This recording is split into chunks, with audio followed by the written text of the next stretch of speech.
Hadhara wetu wa leo unazungumzia ibada iliyosahaulika, ambayo ni ibada yenye ajiri kubwa, bali ukiangalia mara nyingine Allah ibada hii amekupeleka kwenye janna moja kwa moja.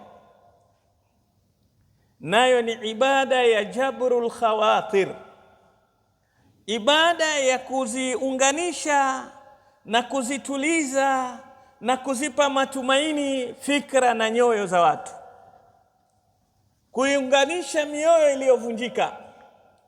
Mtu ambaye amedhalilika kwa matatizo yake alionayo, amekuwa mnyonge, wewe ukamwambia maneno tu, ukakaa na yeye ukampa maneno ambayo yakamtengeneza mpaka akarudi kwenye uhai, akawa na nishati. Ibada hii ni ibada bora sana, ni katika ibada ambazo zinatengeneza maisha ya mumin na kuikaribia janna kwa njia rahisi zaidi. Angalia Qur'an, Allah tabaraka wa taala sema falaqtahamal aqaba wama adraka mal aqaba fakku raqaba au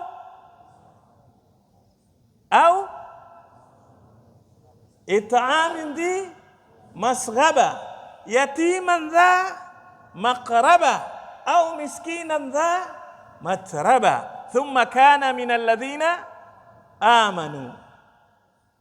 Subhanallah. Ibada hii unaonyeshwa hapa kwamba kuifanya hii ibada, madamu wewe ni mumin, hujaambiwa itatengeneza imani yako, utapata malipo makubwa. Hapana.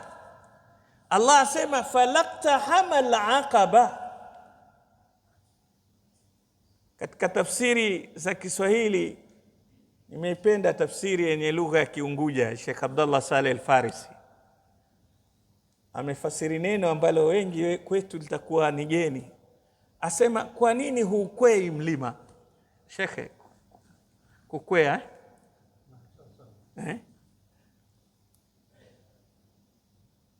Sisi tungefasiri pengine, kwa nini hupandi mlima sijui nini, lakini akwambia kukwea manake unaufikia mwisho, hufiki kileleni kwenye mlima.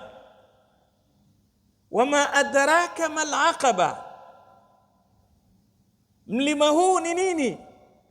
Fakku raqaba, kuondosha au kuvuka mlima huu ni pale kuna mtu uko kwenye utumwa. Zamani ilikuwa ni tabia watu wakiuzwa na kununuliwa, mtu uko chini kama slave, wewe ukenda ukamkomboa ukamwacha awe huru.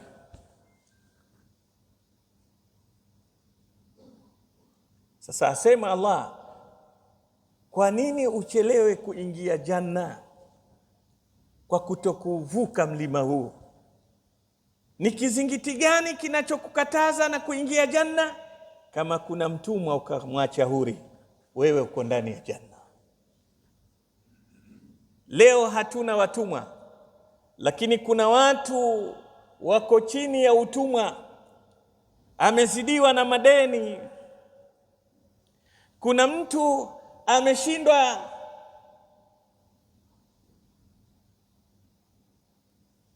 kijana amesoma vizuri, amepita vizuri, amepata nafasi ya chuo kikuu, lakini ameshindwa kuipata elimu kwa sababu hana nini?